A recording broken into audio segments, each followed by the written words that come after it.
Right, another day, another match. Wait, you mean to tell me that Al Snow is Hardcore Champ and X-Pac is a Tag Team Champ? Seems like they're giving anyone a belt these days. But I suppose that's better than giving a belt to David Arquette. The difference between stupid things happening in a WWF game, but even dumber things happening in a WCW arena near the end, is that WCW definitely went out of business for that shit. Well, Mideon is another wrestler I don't know much of anything about, but for some reason they made him a champion. And okay, at least those matches look like they went through a reasonable amount of time.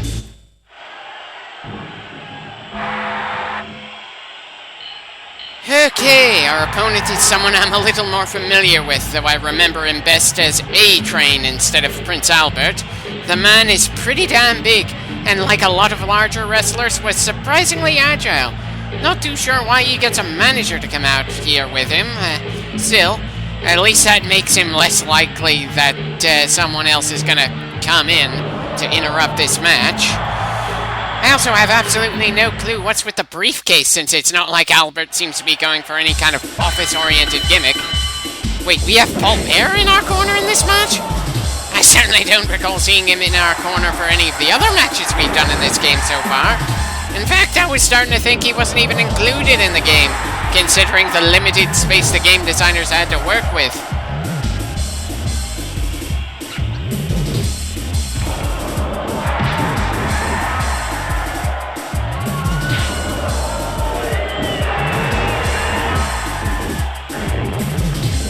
I'm a little curious why we didn't get a rope break when his head was phasing through one of the ropes as we choked him.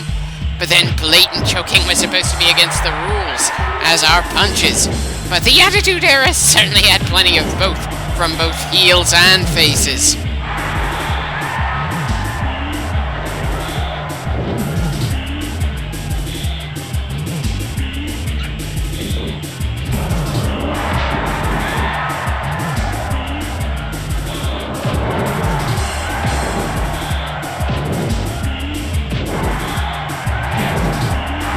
Considering our previous 4 matches, it's a little hard for me to believe this one is gonna go by this damn easily in our favor.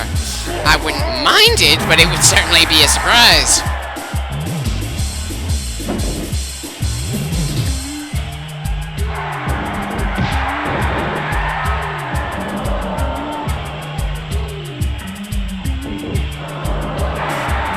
Yeah, definitely about as one-sided as they get around here.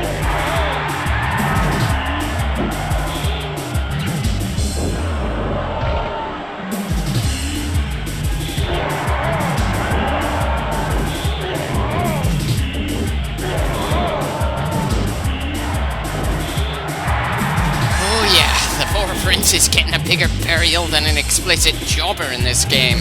But then that jobber, for some reason, has the hardcore title.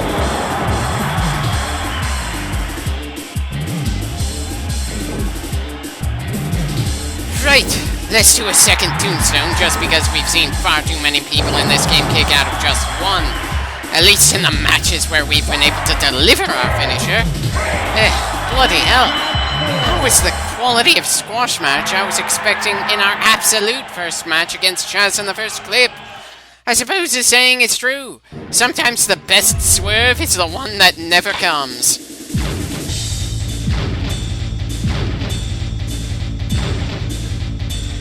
Okay, not too many obscenely long matches in this card for some reason. I'm liking our record so far, but there's no way that's gonna stay 100% forever.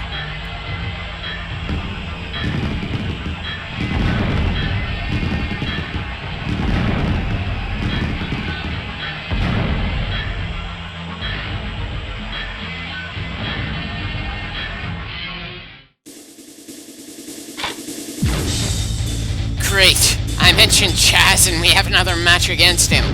Anyway, seems we're clashing against a proper tag team this time. Though only one of the pairs going with his headbanger gimmick.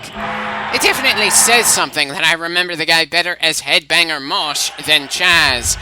It also says something that every time I try to say his name in this game, my tongue kinda wants to call him Taz instead. Again, the guy deserves better even if he never got what you would really call superstar status. And great. Now I'm trying to remember at what point the WWE started to act like calling one of their performers a wrestler was not the right term. Seriously, somehow Vince McMahon got it into his head after he'd effectively crushed all other wrestling promotions in the United States that somehow wrestling had become a dirty word. The cornerstone of his empire that he had pushed to amazing heights, and on a fundamental level he didn't like it once he became king of it. Now, maybe I was just misreading things since I was completely on the outside, but that's the sense I got as the years went by, and it certainly didn't feel like he did anything to refute that from the point where I stopped religiously watching his product week after week, to the point where he finally stepped down as the CEO of his company. Especially when he would completely ignore the constant boos he was getting as he tried to make one specific guy the next face of the company and kept taking the momentum right out from under anyone else. There's just no clean point where I can say with certainty that this was when Vince McMahon turned on his own product and started to resent his own audience. If I'm feeling generous, I could say that the emotional toll of the deaths of Eddie Guerrero and Chris Benoit made it just not feel fun for him anymore. I would most certainly sympathize with that, especially if it was more of a subconscious thing than much else. But he did so many scummy things over the years, even before those two died, that part of me doesn't want to give him that kind of credit as a human being. Again, probably unfair to say since I do not know Vince McMahon personally, or any of the people who speak well or poorly of him personally. I'm just saying stuff like this because it kind of feels relevant enough to what's going on screen, and I can't really think of much to say for the action itself as it's going on. For one thing, I've never really been a play-by-play kind of commentator, even when I'm looking at my own action. For another, this is another rather surprisingly smooth match for us, considering the trouble we had in the previous two clips. I wish I knew for sure if that's because I've genuinely hit my stride in this game, or if it's because the game is taking it randomly easy on us. Either way, the headbangers are just getting ripped to shreds here.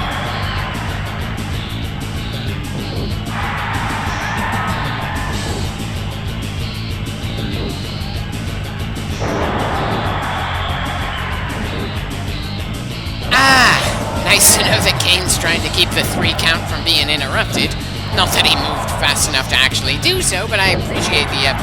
I'm the sort of guy who tries to give credit where it's due. Though sometimes it's hard to see what I should give credit to, since my eyes can only pay attention to so much at a given time.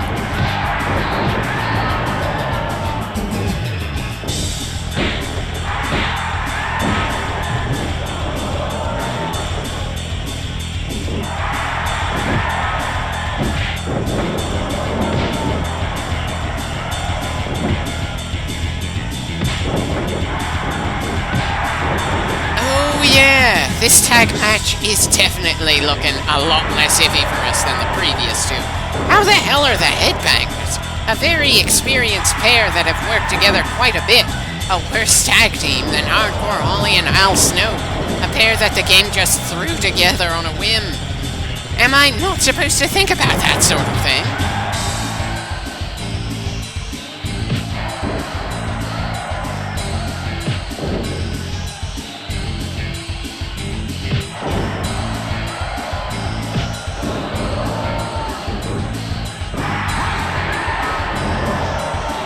Well, he didn't go to his corner for long. Of course, with the sheer amount of chaos that's going on in this ring, it's easy to see why the N64 games never bothered to animate a referee for these matches, at least outside of the special referee match type, where a player character has to do the counting and figure out if someone is giving up in a submission move.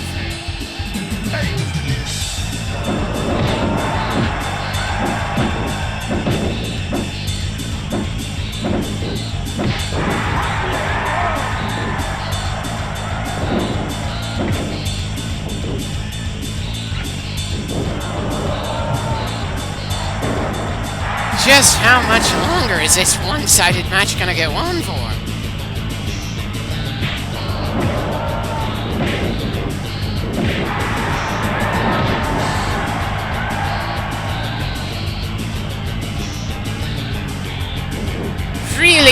this tombstone is the last one, but I somehow doubt it, considering these guys are acting like this is a do-or-die match.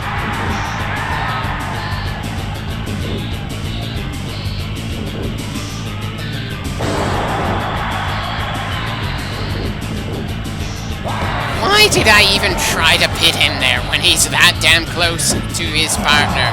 I know I'm getting impatient for the ending here, but my own lack of ring awareness is kind of hard to ignore, especially considering our camera view.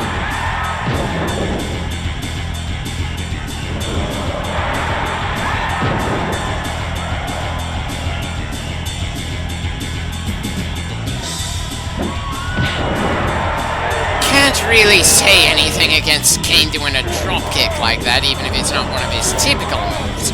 He's thrown those around on occasion, just like he's thrown around jumps from the top rope on occasion, despite his size. The thing is, him doing moves like that look better when he's facing another person who is built around 300 pounds or heavier. When his opponents are smaller, it just doesn't look right. Even if, logically speaking, it would probably be devastating if you were hit like that.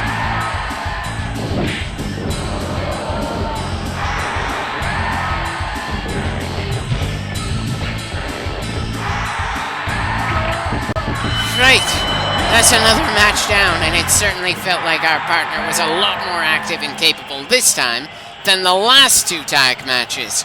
We should be able to squeeze in a third match into this clip.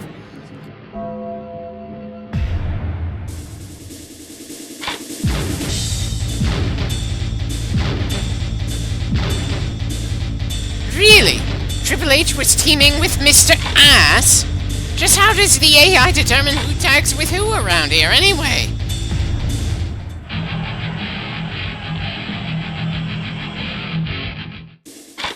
Okay, I can certainly buy Gangrel teaming with Edge. The Brood was certainly a thing back then, though I can't help feeling it would have been better for Edge to team with Christian.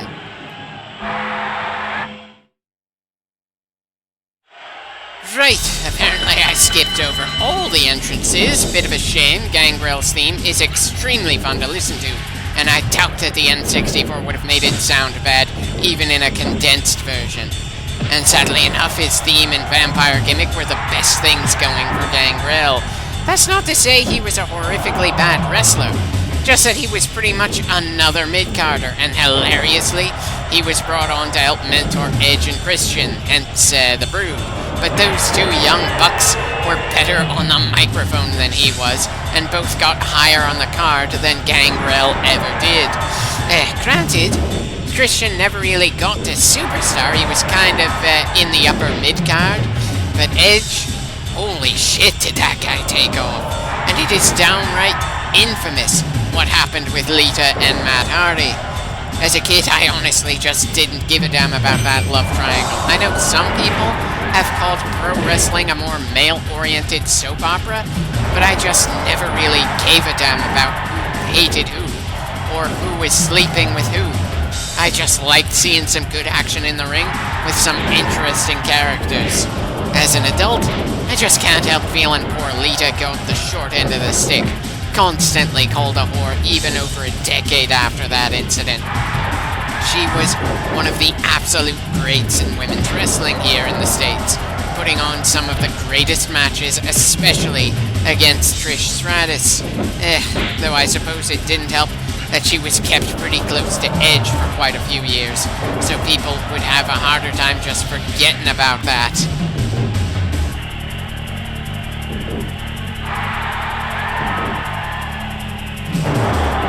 Great. Now part of me wanted to make a joke about Edge's head being a bit too close to our crotch, even though his two main relationships on screen were Lita and Vicky Guerrero. And now I'm also remembering a bit in one of the earlier OSW review episodes, there was a bit where I forget who just grabbed another wrestler in the crotch and essentially gave the guy's crotch a handshake just before taking a body slam. I know, entirely unrelated to what's going on right now, but that's where my head went at the time.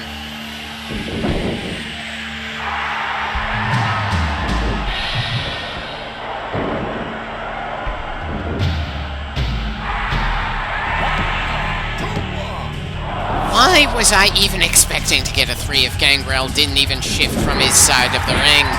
I should be pretty familiar with how this game goes this far in, especially since, again, it has worked by the same damn game company that did the 2 N64 WCW games we've already gone through. And they were also responsible for the next game on my list, WWF No Mercy.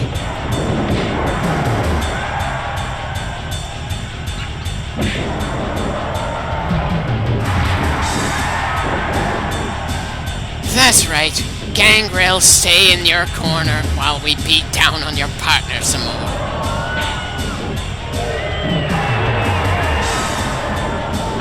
And again, he didn't stay in his corner for long. Okay, apparently that wasn't the best time to activate our special. It could have been a lot worse, but that was still kind of embarrassing. Ah well, at least I managed to land one tombstone before it faded off. It wasn't to the legal man in the ring, but hey, we're spreading the pain out around here.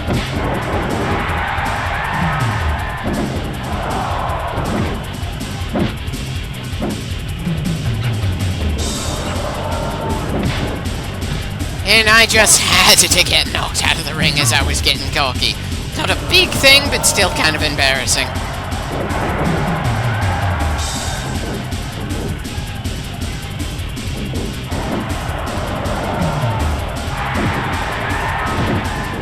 If Kane could hit Gangrel despite The Undertaker and Kane being between them, why couldn't Gangrel do the same to Kane?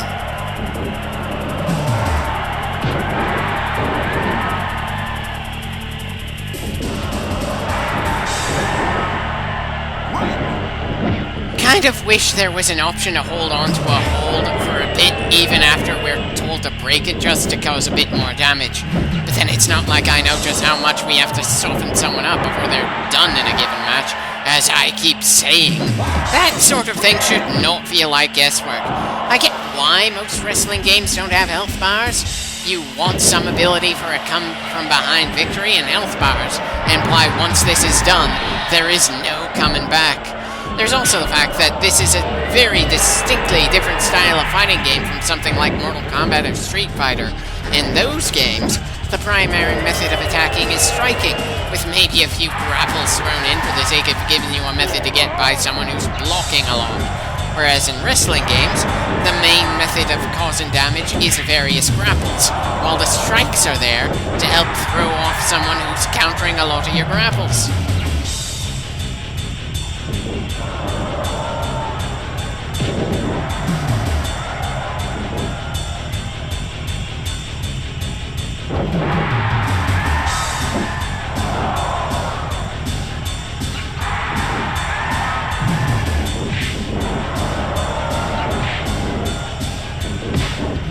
Yeah, definitely like the fact that our opponents have been spending more time laying flat while we've just been controlling the match here. That's been a thing for all the matches in this clip, and I certainly wouldn't mind if that continued into the next batch of clips.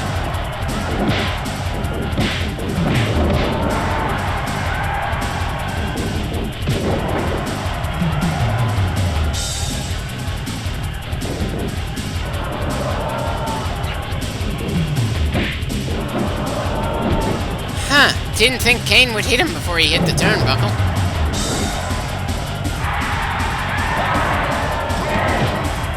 And why the hell did I think just pinning him right then and there would get it done? I swear, even the easy tag matches are a pain to go through, especially when there's only one person with a controller. Though I can't help noticing that in both tag matches where we've had an easy time, I haven't done any tagging of my own, which feels like it's missing part of the point of the match type.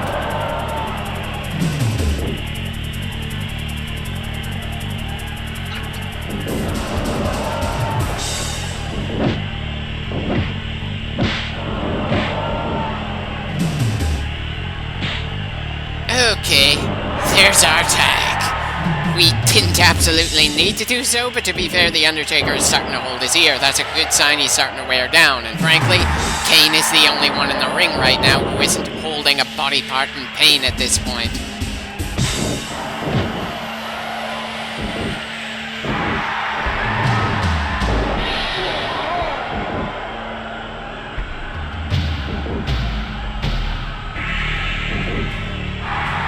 kind of disappointed that Kane doesn't have his choke slam, but I suppose it makes sense that he also has the tombstone. And that was certainly a very nice kick to keep Gangrel from interrupting the pin. I've been doing a pretty solid job in this game, even if I decided to just not go all the way through with it. And even though it's a bit more annoying to do commentary for it than I was expecting, it is still being a very fun ride. And I hope you're having fun watching me go through it.